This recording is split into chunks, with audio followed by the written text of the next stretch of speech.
नमस्कार. सध्या देशभर शेतकऱ्यांची आंदोलनं चालू आहेत. केंद्र सरकारने केलेल्या 3 कृषी कायद्यांच्या विरोधामध्ये देशभरचा शेतकरी संतापलेला आहे. या पार्श्वभूमीवर महात्मा ज्योतिराव फुले आणि भारतरत्न बोधिसत्व डॉक्टर बाबासाहेब आंबेडकर यांनी शेती, शेतकरी, शेती प्रश्न आणि त्यावर सुचवलेले उपाय याची चर्चा करणं मला अतिशय आवश्यक वाटतं. आज आपण त्याच्याकडे आपलं लक्ष वेधणार आहोत. मित्रांनो, शेतकऱ्याचा असूड हे महात्मा फुलेंचं पुस्तक हे त्यांच्या साहित्यातला मास्टरपीस, सर्वोत्कृष्ट पुस्तक म्हणून मी त्या पुस्तकाकडे बघतो. खरं तर महात्मा फुलेंनी 1855 साली लिहिलेलं मराठी भाषेतलं पहिलं आधुनिक नाटक तृतीय रत्न, छत्रपती शिवाजीराजांचा पोवाडोपी चरित्र, गुलामगिरी जो निग्रोंच्या चळवळीला अर्पण केलेला 1873 सालचा ग्रंथ आहे, सार्वजनिक सत्यधर्म जो महात्मा फुलेंना पॅरालिसिस झाल्यानंतर त्यांनी उजव्या हाताने लिहिता येत नव्हतं तेव्हा डाव्या हाताने लिहून पूर्ण केलेला ग्रंथ आहे. अशी अनेक पुस्तकं फुलेंनी लिहिलेली आहेत. त्यांचा कविता संग्रह अखंडादी काव्यरचना सुद्धा अतिशय मौलिक आहे. अशा या साहित्यामध्ये फुल्यांचा सर्वोत्कृष्ट ग्रंथ म्हणजे शेतकऱ्याचा असूड असं मला वाटतं. या शेतकऱ्याच्या असूडची सुरुवात प्रस्तावनेमध्ये फुल्यांनी एका कवितेने केली आहे. जी कविता खूप प्रसिद्ध झालेली आहे, दूरदर्शननी ही खूप लोकप्रिय केलेली आहे. तुम्हाला ही नक्की माहिती असणार. विद्येविना मती गेली, मतीविना नीती गेली, नीतीविना गती गेली, गतीविना वित्त गेले, वित्ताविना शूद्र खचले, इतके अनर्थ एका विद्येने केले. शिक्षण नसलं की जीवनाच्या सर्व क्षेत्रांमध्ये कशी पिछाहाट होते, कशा पद्धतीची फसवणूक होते आणि शेतकऱ्याला सर्व बाजूंनी कसं नाडलं जातं त्याचं अप्रतिम चित्रण या कवितेमध्ये महात्मा फुलेंनी केलेलं आहे. ही शेतकऱ्याच्या असूडची सुरुवात आहे. या पुस्तकाची 5 प्रकरणं आहेत, 2 परिशिष्ट आहेत. विशेषतः या पुस्तकाची 3 वैशिष्ट्ये आपण लक्षात ठेवणार आहोत. ती अशी: हे पुस्तक घरात बसून टेबलवर बसून लिहिलेलं नाही, तर शेतकऱ्याच्या बांधावर जाऊन शेतकऱ्यांशी चर्चा करून त्यांच्याबरोबरच्या प्रश्नांची, समस्यांची, त्यांच्या अडचणींची दखल घेऊन शेतामध्ये बसून केलेलं लेखन पुन्हा ते शेतकऱ्यांना वाचून दाखवणं, त्याच्यावरच्या त्यांच्या प्रतिक्रिया घेणं, दुरुस्ती करणं, फेरलेखन करणं, असं करत करत करत जवळजवळ 7-8 वर्ष महात्मा फुले पुस्तक लिहित होते. खरं तर 101 पानांचं हे पुस्तक आहे, पण ते मौलिक का आहे? कारण ते लोकांशी बोलत बोलत लोकभावना व्यक्त करणारं असं ते लेखन आहे. मुंबई, पुणे, ठाणे, जुन्नर, ओतूर, हडपसर, सोलापूरच्या जवळ असलेलं कुरूळ, माळ्याचं कुरूळ, वांगणी ठाणे जिल्ह्यात असलेलं, अशा अनेक गावांमध्ये शेतावर जाऊन लोकांशी बोलून महात्मा फुलेंनी हे पुस्तक लिहिलं आहे. हे याचं पहिलं वैशिष्ट्य. दुसरं वैशिष्ट्य, फुल्यांनीच असं म्हटलं की हा ग्रंथ अनेक इंग्लिश, संस्कृत व प्राकृत ग्रंथ आणि हल्लीचे अज्ञानी शूद्र अतिशूद्रांच्या दीनवाण्या स्थितीवरून रचिला आहे. तेव्हा अनेक संदर्भ ग्रंथांचा अभ्यास करून त्याच्यामधनं फुल्यांनी जसे संदर्भ घेतलेले आहेत तसंच समकालीन सामाजिक जीवन, शेतकऱ्याचं जीवन अतिशय बारकाईनं बघितलेलं आहे आणि त्याचं चित्रण या पुस्तकात केलेलं आहे. तिसरं वैशिष्ट्य, फुल्यांनी अतिशय नेमक्या शब्दांमध्ये शेतकऱ्यांचे प्रश्न या पुस्तकात मांडलेत, त्याच्यावरचे उपाय मांडलेले आहेत. प्रस्तावनेमध्येच फुले म्हणतात, दैवावर भार टाकून कारभाराच्या ओंजळीनं पाणी पीत दिवसभर गोप्रदानं आणि रात्री प्रजोत्पादन करणारे आमचे वेगवेगळे सावकार, वेगवेगळे सरदार, राजे महाराजे आणि त्यांच्या समोर आमच्या गरीब शेतकऱ्याची कोण दखल घेणार, त्याच्या दुःखाकडे कोण बघणार? आणि म्हणून मग इतर देशातले शेतकरी कसं जगतात, भारतातले शेतकरी 150 वर्षापूर्वी कसं जगत होते, त्याचं तौलनिक अध्ययन फुल्यांनी या पुस्तकात केलेलं आहे. हे या पुस्तकाचं आणखी एक वैशिष्ट्य. मित्रांनो, 150 वर्षापूर्वीचा हा ग्रंथ, खरं म्हणजे नेमक्या भाषेत सांगायचं तर 1877 साली ज्योतिरावांनी हे पुस्तक लिहायला हातात घेतलं. 18 जुलै 1883ला जवळजवळ 7-8 वर्षानंतर ते लिहून पूर्ण झालं. ते त्यांनी त्यावेळेला मुंबईच्या गव्हर्नरला भेट पाठवलं. त्यावेळेला कलकत्त्याला ब्रिटिशांची राजधानी होती, जी नंतर 1911 सालापासून दिल्लीला गेली. तर कलकत्त्याच्या गव्हर्नर जनरलला त्याची प्रत पाठवली. बडोद्याला जाऊन सयाजीराव महाराजांच्या समोर महात्मा फुल्यांनी हे पुस्तक वाचून दाखवलं आणि सयाजीराव बेहद्द खुश झाले आणि त्यांनी महात्मा फुल्यांचा आदर सत्कार केला. या पुस्तकावर सयाजीरावांनी खुश होऊन महात्मा फुल्यांना सन्मानित केलं. मला स्वतःला असं वाटतं की हे पुस्तक आजही 150 वर्षानंतर रिलेव्हंट आहे. त्याचं कारण हे आहे की शेतकऱ्याची नेमकी दुःख काय आहेत. ती दुःख दूर करण्याचा उपाय काय आहे, याच्या संबंधीचं जे संकल्पचित्र, ब्लूप्रिंट ज्याला म्हणतो, ज्योतिरावांनी दिलंय ते काळाच्या पुढचं आहे. मला खात्री आहे की येणारी किमान 100 वर्ष तरी आपल्याला ते मार्गदर्शक ठरणार आहे. आपण पहिल्या मुद्द्याला हात घालूया. महात्मा फुले या पुस्तकात असं म्हणतात की आमचा शेतकरी गाडीभर भाजीपाला घेऊन, पुण्याच्या परिसरामध्ये माळवं म्हणतात, पश्चिम महाराष्ट्रामध्ये हा शब्द प्रचलित आहे, माळवं, गाडीभर माळवं घेऊन आमचा शेतकरी बाजाराला जातो, तेव्हा तिथला व्यापारी खोटी वजन मापं वापरून त्याला फसवतो. पुढे बाजार पडलेला असतो, त्यामुळे त्याच्या तळहातावर जेव्हा त्या मालाचा मोबदला, गाडीभर आणलेल्या मालाचा मोबदला जेव्हा त्याच्या तळहातावर पडतो, तेव्हा फुले असं म्हणतात की त्याचा तळहात सुद्धा रिकामा असतो.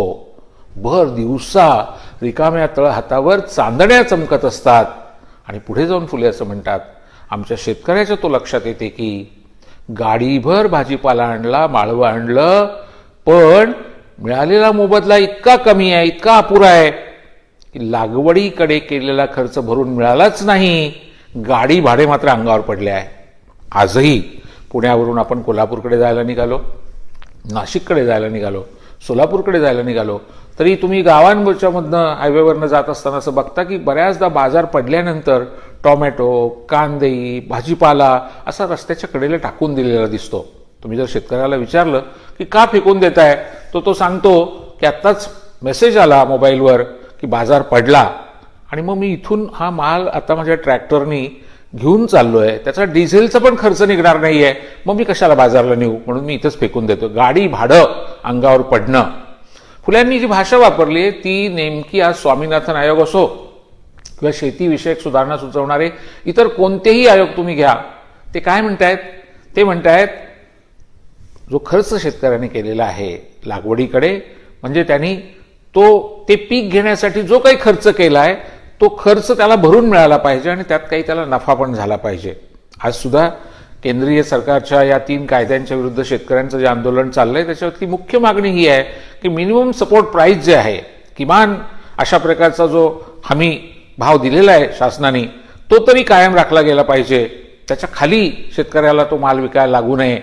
मला स्वतःला असं वाटतं की 150 वर्षापूर्वी जेव्हा कुणीच असा विचार करत नव्हतं, तेव्हा महात्मा फुलेंनी पहिल्यांदा हा विचार मांडला की शेतकऱ्याने लागवडीसाठी जो खर्च केलेला आहे, म्हणजे ज्याला प्रोडक्शन कॉस्ट इंग्रजीमध्ये म्हणतात, ती अधिक नफा, प्रॉफिट, 50% प्रॉफिट आमच्या शेतकऱ्याला मिळालं पाहिजे.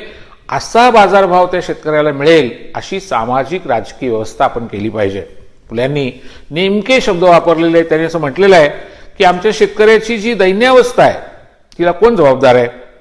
ते म्हणतात, शूद्र शेतकरी हल्ली इतक्या दैन्यवाण्या स्थितीत येऊन पोहोचण्याची धर्म आणि राज्य संबंधी अनेक कारणं आहेत.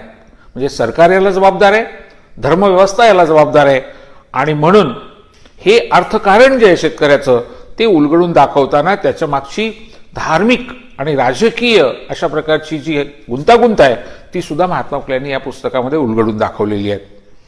प्रामुख्याने या पुस्तकातलं 4थं आणि 5वं प्रकरण मला खूप मोलाचं वाटतं, ज्याच्यामध्ये महात्मा फुल्यांनी त्या काळातल्या शेतीची काय अवस्था आहे त्याची चर्चा केलेली आहे. आणि ती केल्यानंतर 5व्या प्रकरणामध्ये त्यांनी उपाय सांगितलेले आहेत. पहिला उपाय अर्थातच शिक्षण.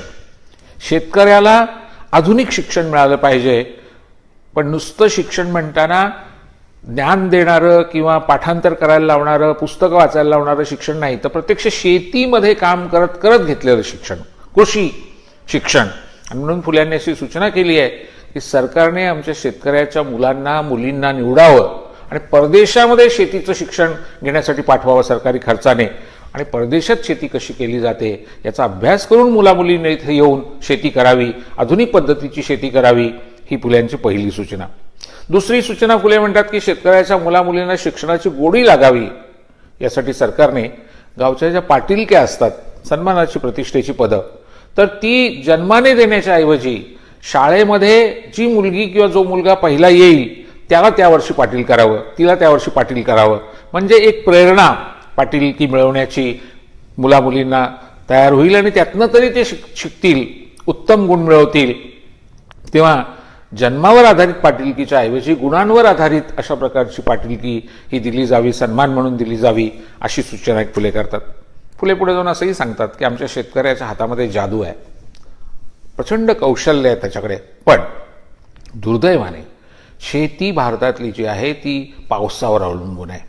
आणि मग ही जिरायती शेती जी आहे त्या जिरायती शेतीला पाऊस पडला तर उत्तम पीक येणार, पाऊस नाही पडला तर नुकसान होणार. कधी कधी अवकाळी पाऊस पडतो आणि त्याने सुद्धा नुकसान होतं. या पार्श्वभूमीवर फुले यांनी असं म्हटलं आहे की सरकार आणि समाज म्हणून आपली जबाबदारी आहे की 24 तास आणि 365 दिवस आमच्या शेतकऱ्याला पाणी मिळालं पाहिजे, शेतीला सिंचन मिळालं पाहिजे. छत्रपती शाहू महाराजांनी कोल्हापूर राज्यामध्ये राधानगरीचं धरण बांधून जे काम केलं ते पुढच्या काळातलं काम आहे, अतिशय मोलाचं काम आहे. महात्मा फुलेंच्या डोक्यात असंच आहे. ते म्हणतात तलाव तळी बांधली पाहिजेत, धरणं बांधली पाहिजेत, पाणी अडवलं पाहिजे आणि पाणी शेतकऱ्यांना पुरवलं पाहिजे. त्यामुळे पाटबंधाऱ्याची कामं शेतकऱ्यांनी हातात घेतली पाहिजेत आणि पडणारा प्रत्येक थेंब पावसाचा अडवला पाहिजे, जमिनीत मुरवला पाहिजे आणि शेतीला तो 24 तास पाणी पुरवण्याची व्यवस्था केली पाहिजे. त्यांनी एक फार छान उदाहरण दिलंय. आता सध्या सावित्रीबाई फुले पुणे विद्यापीठ ज्या जागेवर आहे पुण्यामध्ये औंधच्या परिसरामध्ये, त्या विद्यापीठामध्ये पूर्वी तिथे गव्हर्नरचा बंगला होता. महात्मा फुलेंनी त्या गव्हर्नरच्या बंगल्याचं उदाहरण दिलंय. फुले असं म्हणतात की तिथे माळरान होतं, फक्त झुडपं होती. पण इंग्रज सरकारने जेव्हा तिथे बंगला बांधायचा ठरवला त्यावेळेला तिथल्या शेतकऱ्यांना बोलवलं आणि पाणी पुरवलं खपराच्या कौलामधून, नळामधून.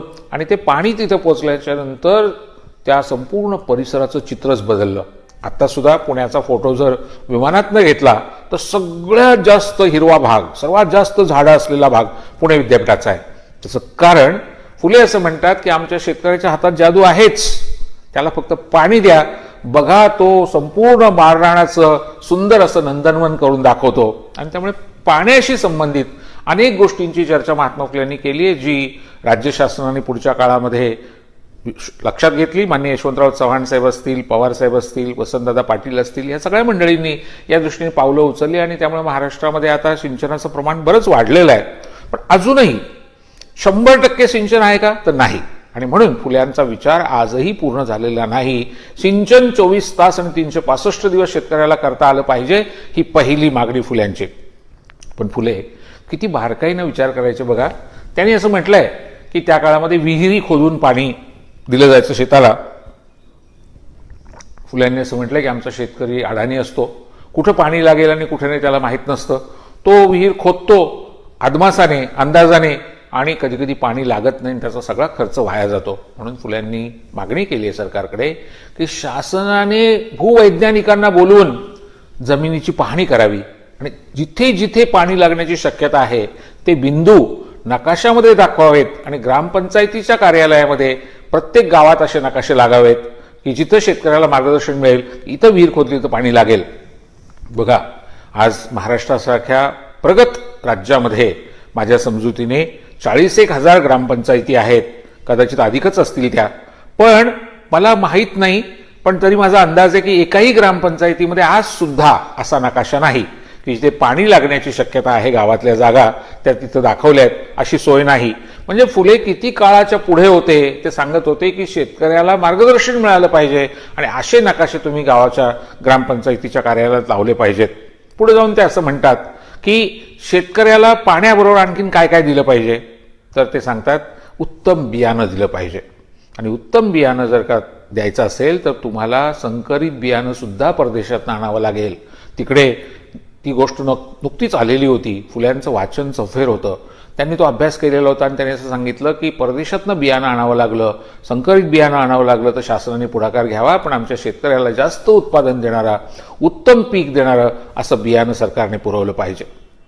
पुढे जाऊन फुल्यांनी असं सांगितलं, शेती आधुनिक पद्धतीने केली पाहिजे, अवजारं आधुनिक वापरली पाहिजेत, तंत्रज्ञान वापरलं पाहिजे.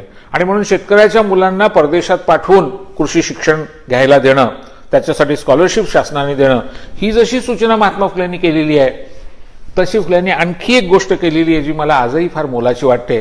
फुले असं सांगतात की आमच्या शेतकऱ्यांनी लक्षात ठेवलं पाहिजे की फक्त शेतीवर भागणार नाही. मग काय करावं लागेल ते शेतकऱ्याला सांगतात, बाबा शेतीवर सगळ्या मुलांना, सगळ्या मुलींना ठेवू नको. पहिलं तर शेतकऱ्यांनी कुटुंब नियोजन पण केलं पाहिजे. अडमाप मुलं, खूप जास्त मुलं किंवा मुली होतील तर तेवढ्यांना पोचण्याची क्षमता शेतीत नाही. फुले म्हणतात तुकडे तुकडे तुकडे वाढत जातात. भाऊइष्य असा शब्द वापरलाय त्यांनी पुस्तकात. आणि ते म्हणतात एक दिवस असा येईल की नांगर घालायला जागा शिल्लक राहणार नाही, इतके बारके बारके तुकडे पडतील. तेव्हा एक तर कुटुंब नियोजन केलं पाहिजे.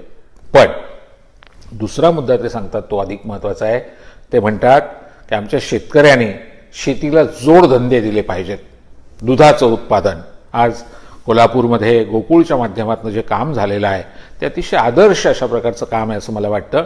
आणि म्हणून मला स्वतःला असं वाटतं की असं गोकुळ प्रत्येक जिल्ह्यामध्ये प्रत्येक तालुक्यामध्ये उभं राहणं हे कुठेतरी फुल्यांचं स्वप्न असावं असं त्यांच्या लेखनातून आपल्याला दिसतं.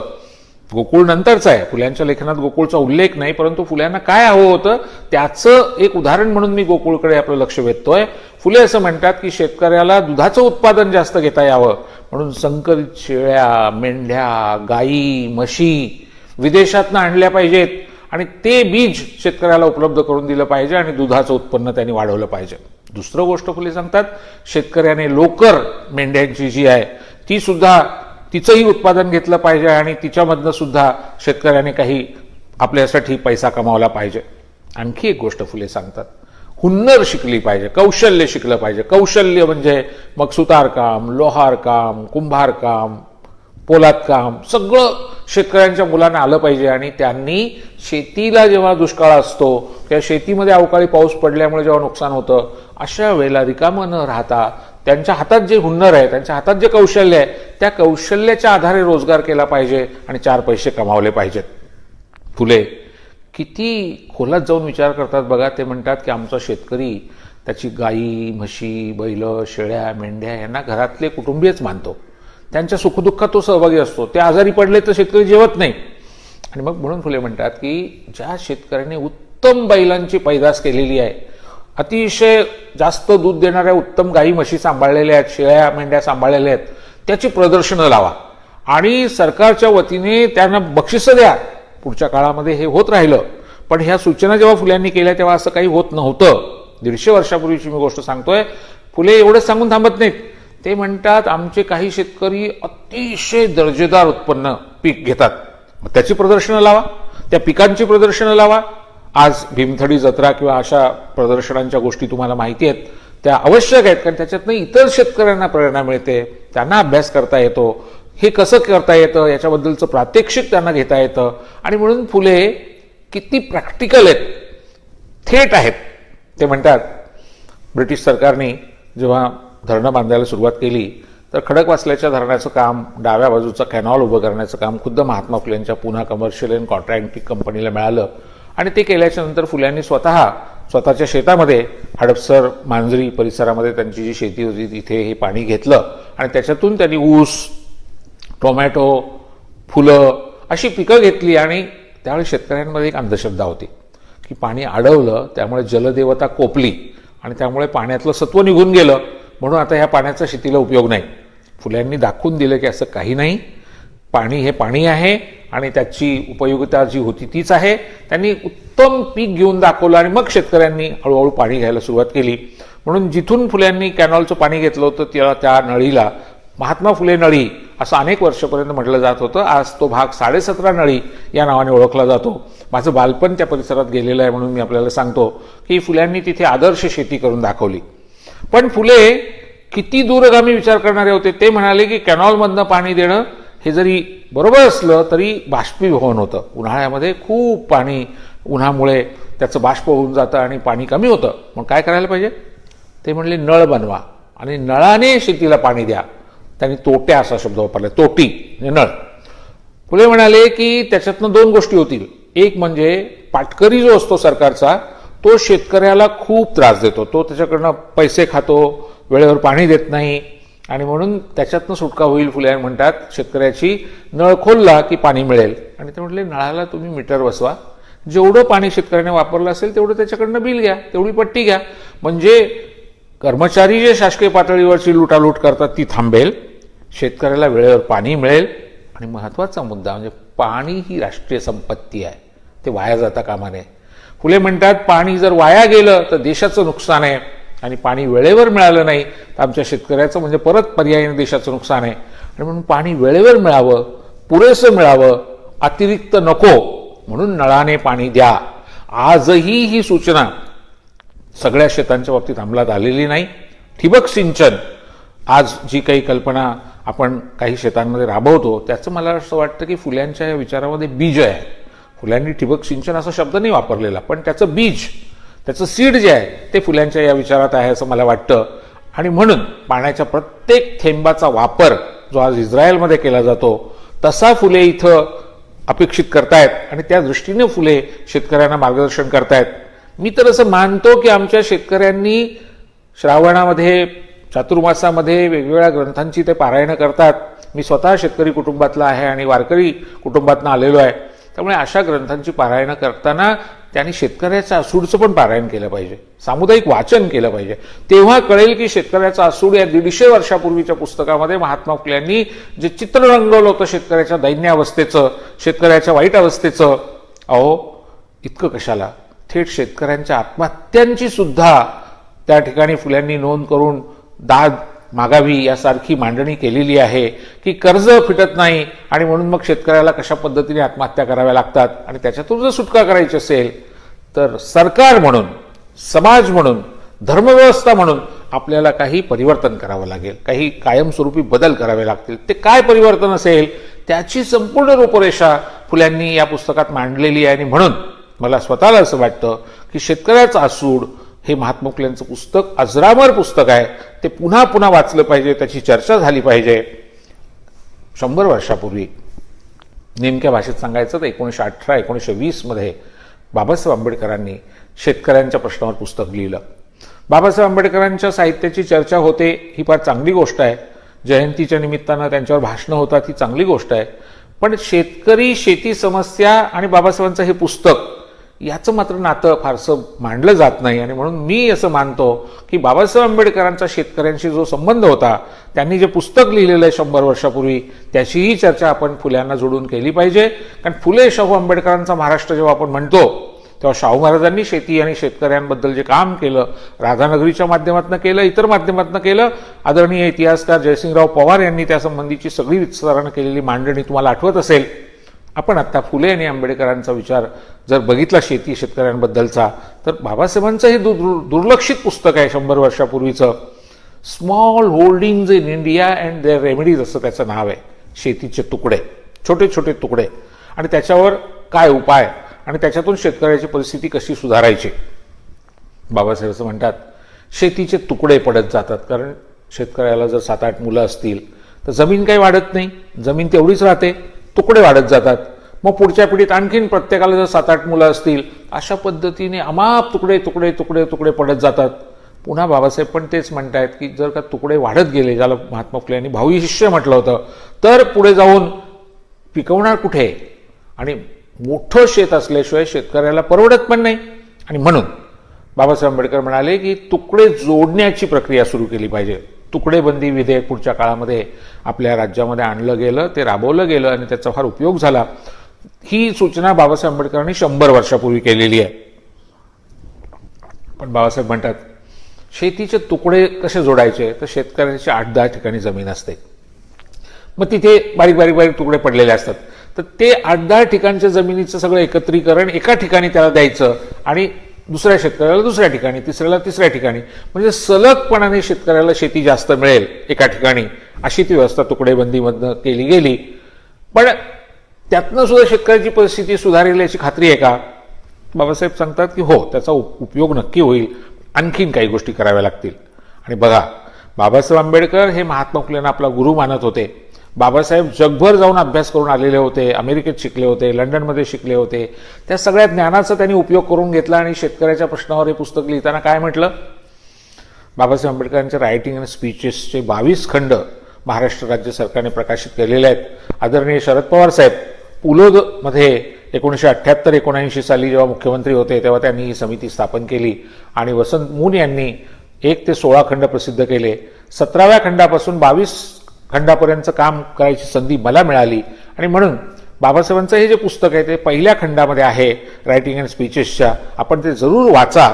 आणि महात्मा फुले समग्र वाङ्मयामध्ये शेतकऱ्याचा असूड हे पुस्तक आहे, तेही आपण वाचा. आपला मुद्दा जो होता तो आपण पाहूया. तो असा होता की बाबासाहेब आंबेडकर असं सांगतायत की शेतकऱ्याची परिस्थिती जर सुधारायची असेल तर आपल्याला आधी शोधावं लागेल की नेमक्या समस्या काय काय आहेत.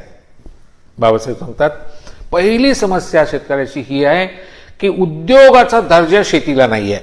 इंडस्ट्रियल स्टेटस सरकारने शेती हा एक उद्योग आहे असं घोषित केलं पाहिजे आणि त्या पद्धतीची व्यवस्था, त्या पद्धतीची यंत्रणा कामाला लावली पाहिजे. बाबासाहेबांचं फार मार्मिक आणि मौलिक वाक्य आहे या पुस्तकामध्ये. ते म्हणाले जगातला पहिला उद्योग शेती आहे. असं म्हणतात की शेतीचा शोध 10,000 वर्षापूर्वी लागला आणि तो स्त्रियांनी लावला, म्हणजे पहिला उद्योग शेती. बाबासाहेब सांगतात की पहिला उद्योग असून सुद्धा आजही त्याला उद्योगाचा दर्जा नाही, इंडस्ट्रियल स्टेटस नाही. त्याचा काय फायदा होतो?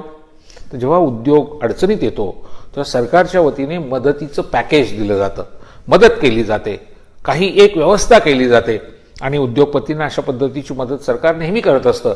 तसं शेतकऱ्यांना मदत करायची असेल आणि शेतकऱ्यांसाठी एक व्यवस्था शासकीय पातळीवर निर्माण करायची असेल तर शेतीला उद्योगाचा दर्जा दिला पाहिजे. दुसरी गोष्ट बाबासाहेब म्हणाले शेती ही काळी आई म्हणून आमचा शेतकरी बघतो, त्यामुळे त्याची भावनिक गुंतवणूक त्यात असते. पण आमच्या शेतकऱ्यांनी इथून पुढच्या काळामध्ये शेती हे एक आर्थिक उत्पादनाचं युनिट आहे, एकक आहे, या पद्धतीने शेतीकडे बघितलं पाहिजे. की म्हणजे एवढी एवढी शेती आहे, तिची ही किंमत आहे, तर एवढ्या पैशाचा एवढ्या किमतीचा उद्योग मी करतोय असं शेतकऱ्यांनी डोक्यात ठेवलं पाहिजे आणि त्या शेतीवर मग त्याला किती नफा मिळाला पाहिजे याच्याबद्दलची व्यवस्थित आखणी करता येते आणि त्या दृष्टीने पावलं टाकता येतात. ज्याची आजही पूर्तता झालेली नाही. 100 वर्षापूर्वी बाबासाहेबांनी जे सांगितलं होतं ते अजून झालेलं नाही. पुढचा मुद्दा बाबासाहेब म्हणाले जो महात्मा फुले आणि शाहू महाराजांनी अतिशय महत्वाचा मांडला होता, सिंचन, इरिगेशन, शेतीला पाणी. बाबासाहेब आंबेडकर परत म्हणतात की शेतीला 24 तास आणि 365 दिवस पाणी मिळालं पाहिजे. आणि म्हणून बाबासाहेब जेव्हा केंद्रीय मंत्री झाले ब्रिटिश सरकारमध्ये 42 साली, तेव्हा त्यांच्याकडे पाटबंधारे खातं होतं, त्यांच्याकडे ऊर्जा खातं होतं. त्यांनी भारतातली पहिली मोठी 15 धरणं बांधायला घेतली. दामोदर प्रकल्प, कोशी नदी, महानदी, ब्रह्मपुत्रेवरचं काम आणि प्रचंड मोठं असं काम त्यांनी करायचं ठरवलं. 5 एक वर्ष त्यांना मिळाली. त्या काळात त्यांनी मोठं काम केलं, पण उरलेला काळ त्यांना मिळाला नाही. पण नदी जोडण्याचा प्रकल्प त्यांनी डोक्यात घेतला होता की उत्तर भारतातल्या आणि दक्षिण भारतातल्या नद्या जोडल्या एकमेकांना. काय असतं, बिहारमध्ये, आसाममध्ये जेव्हा महापूर येतात तेव्हा कर्नाटक, महाराष्ट्र, गुजरात, राजस्थान दुष्काळाने पिडलेले असतात. मग हे जर जोडल्या नद्या खर्च येईल, पण एकदाचं काम होऊन जाईल आणि पिण्याच्या पाण्याचा प्रश्न सुटेल, शेतीच्या पाण्याचा प्रश्न सुटेल, उद्योगाला लागणारं पाणी मिळेल.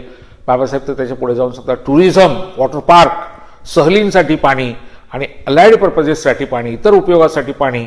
आणि पुढचं जाऊन ते सांगतात की ट्रॅव्हलिंग पर्पजेस, प्रवासासाठी पाणी, बोटींमधनं प्रवास, कॅनॉलमधनं, नदीमधनं, समुद्रातनं आपण जो करतो तसा जलमार्ग स्थापन करून त्याच्यामधनं कमी खर्चामध्ये प्रवास करता येईल.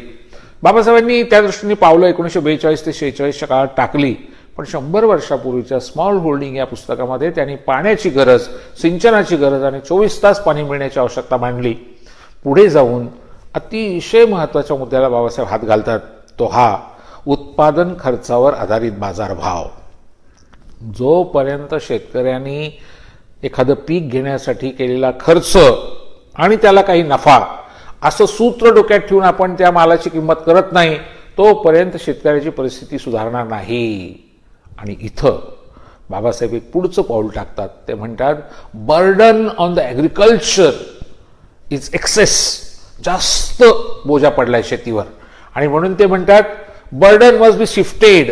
शेतकऱ्याने असं केलं पाहिजे, एका मुलीला किंवा एका मुलाला शेतावर ठेवायचं आणि उरलेल्यांना तिथनं बाहेर काढायचं. कुठं पाठवायचं? मग शिक्षण क्षेत्रामध्ये, एज्युकेशन, शिक्षक बनवा, प्राध्यापक बनवा. ते म्हणतात ट्रेड, व्यापारामध्ये त्यांना पाठवा, इंडस्ट्री, उद्योगामध्ये त्यांना पाठवा, सर्व्हिस सेक्टर, सेवा क्षेत्र. तेव्हा तर खूप कमी होतं, आता खूप वाढलंय. महात्मा फुले ज्या काळात लिहित होते 150 वर्षापूर्वी, तेव्हा भारतामध्ये जवळजवळ 100% लोक शेतीवर अवलंबून होते. बाबासाहेब आंबेडकर जेव्हा लिहित होते 100 वर्षापूर्वी, तेव्हा 85% लोक शेतीवर अवलंबून होते. आज सुद्धा 2021 साली 50%पेक्षा जास्त भारतीय लोक शेतीवर रोजगार मिळवतात, उपजीविकेचं साधन मिळवतात. आणि म्हणून शेतीचा विचार ज्या कोणी नेत्यानं केला तोच अस्सल भारतीय विचारवंत किंवा नेता असू शकतो. शेतीबद्दल ज्यांनी अक्षरही लिहिलं नाही असे काही मोठे लोक ज्यांना आपण राष्ट्रीय नेते वगैरे म्हणतो, त्यांना ना खरीप माहिती आहे, ना त्यांना रब्बी माहिती आहे, ना त्यांना वापसा माहिती आहे, ना त्यांना शेती माहिती आहे. ते खरंच अखिल भारतीय विचारवंत होते की नाही या वादात मी जात नाही, पण शेती आणि शेतकऱ्यांचा विचार जे करतात तेच फक्त भारतीय नेते असू शकतात आणि फुले शाहू आंबेडकरांनी ते केलेलं आहे. आणि म्हणून बाबासाहेब आंबेडकर असं सांगतात की आमच्या शेतकऱ्याने आपल्या मुलांना मुलींना शेतातनं बाहेर काढलं पाहिजे. माननीय शरद पवार साहेब हा विचार परत परत मांडत असतात. हा आता पवारसाहेबांनी लोकप्रिय केलेला विचार आहे, पण हा 100 वर्षापूर्वी बाबासाहेबांनी जेव्हा मांडला किंवा 150 वर्षापूर्वी महात्मा फुलेंनी जेव्हा मांडला तेव्हा तो किती क्रांतिकारक होता बघा. शेतकऱ्यांनो आपल्या मुलांना आपल्या मुलींना एकाला शेतात ठेवा, म्हणजे शेती सोडा असं ते सांगतात. याचा अर्थ सगळ्यांनी सोडा नाही, एका मुलीने एका मुलांनी करावी, पण बाकीच्यांनी शेताबाहेर पडावं आणि तो जो बोजा आहे शेतीवरचा तो कमी करून त्यांना इतर क्षेत्रामध्ये स्थापित करावं. आणखीन एक गोष्ट बाबासाहेबांनी मांडली आणि ती खूप महत्त्वाची आहे. बाबासाहेब असं म्हणतात की शेती परवडत नाही, याचं कारण आपण शेती आधुनिक पद्धतीने करत नाही. शेतीची बियाणं, शेतीची अवजारं, शेतीची पद्धत, पीक पद्धती, आंतरपीक पद्धती आणि आधुनिक पद्धतीचं शेतीचं सगळं साहित्य वापरणं, बियाणं वापरणं, विदेशी तंत्रज्ञान वापरणं. इथं तुम्ही आपलं परकं काही करू नका. जगाने जे जे काही समृद्ध केलंय, विकसित केलंय ते वापरा. मला स्वतःला बाबासाहेब आंबेडकरांच्या या पुस्तकाकडे आपलं लक्ष वेधताना सांगायचं, फार छोटं पुस्तक आहे पण किती मौलिक आहे. 100 वर्ष झाली तरी अजूनही बाबासाहेब आंबेडकर आणि शेतकरी असा विचारच केला जात नाही, अशी चर्चाच होत नाही. मला ती आज मुद्दाम करायची. त्याचं कारण असं आहे की बाबासाहेब आंबेडकरांनी पहिला मोर्चा मुंबई विधिमंडळावर काढला आमदार झाल्यानंतर, तो शेतकऱ्यांचा होता, तो दलितांचा नव्हता. पहिला मोर्चा आंबेडकरांनी शेतकऱ्यांचा काढला. खोती कोकणामध्ये, विशेषतः ठाणे, रायगड, सिंधुदुर्ग जिल्ह्यामध्ये हे श्रीमंत खोत असायचे उच्च जातीचे आणि ते तिथे राबणाऱ्या लोकांना प्रचंड छळायचे, त्यांचं शोषण करायचे. त्या खोतीतनं मुक्ती मिळवण्यासाठी कसं त्याची जमीन अशी भूमिका बाबासाहेबांनी घेतली आणि खोती रद्द करण्याचं विधेयक मुंबई विधिमंडळामध्ये त्यांनी 1938 साली आणलं. ते मंजूर होण्यासाठी ते लढले. त्यातूनच पुढे जाऊन मग कुळ कायदा आला, जो नंतर आला, पण तो बाबासाहेबांच्याच प्रयत्नाचं, धडपडीचं अशा प्रकारचं आपल्याला रूप आहे म्हटलं पाहिजे. शेतकऱ्यांच्या परिषदा, महात्मा फुलेंनी शेतकऱ्याचा असूळ लिहिला तेव्हा ते सत्यशोधक समाजाच्या माध्यमातून शेतकऱ्यांना संघटित करत होते, जागृत करत होते, त्यांना पुन्हा पुन्हा बांधावर जाऊन संघटित करत होते. दुसरीकडे नारायण मेघाजी लोखंड्यांच्या माध्यमातून मुंबईतली गिरणी कामगारांची चळवळ त्यांनी संघटित केली होती. बाबासाहेबांनी पहिला जो त्यांचा पक्ष स्थापन केला 1936 साली, इंडिपेंडंट लेबर पार्टी, स्वतंत्र मजूर पक्ष. हे मजुरी करणारे शहरातले लोक कोण होते? हे शेतकऱ्यांचीच मुलं होती. ही शेतीतनंच गेली होती. सातारा, सांगली, कोल्हापूर, पुणे या परिसरातनं मुंबईच्या गिरणी कामगारांमध्ये गेलेले बहुसंख्य लोक कालही होते, आजही आहेत. आजही जर तुम्ही पाहिलं की आमचा जो मुंबईमध्ये त्या ठिकाणी काम करणारा, प्रामुख्यानं मार्केट यार्डमध्ये काम करणारा किंवा इतर ठिकाणी हमाली काम करणारा जर वर्ग पाहिलं तुम्ही, अंगमेहनती कष्टकरी वर्ग जर पाहिला, माथाडी कामगार जर पाहिला, तर हा सगळा आमचा पश्चिम महाराष्ट्रातला, प्रामुख्यानं पुणे, सातारा, सांगली, कोल्हापूरकडचा आमचा शेतकरी आहे, त्याची मुलं आहेत ही. आणि म्हणून महात्मा फुल्यांच्या आणि बाबासाहेबांच्या विचारामध्ये जेव्हा जेव्हा मजुराचा विचार येतो तेव्हा थेटपणाने शेतकऱ्यांचा विचार येतो. आणि म्हणून शेतकऱ्याच्या विकासाशिवाय आपल्याला हे प्रश्न सोडवता येणार नाहीत. याच्याकडे ते पुन्हा पुन्हा येतात. मला हेही सांगायचं आहे, बाबासाहेबांनी चिपळूणला पहिली शेतकरी परिषद घेतली आणि त्याच्यानंतर त्यांच्या हयातीमध्ये पुन्हा पुन्हा ते शेतकऱ्यांच्या प्रश्नासाठी भांडत राहिले, शेतकऱ्यांच्या प्रश्नासाठी बोलत राहिले. हे खरं आहे की बाबासाहेबांनी दलित समाजाच्या, ज्याला आपण आता शेड्यूल कास्ट असं म्हणतो, अनुसूचित जाती म्हणतो, त्यांच्या विकासासाठी मोठ्या प्रमाणामध्ये काम केलं. हे बरोबर आहे आणि ते आवश्यक पण होतं.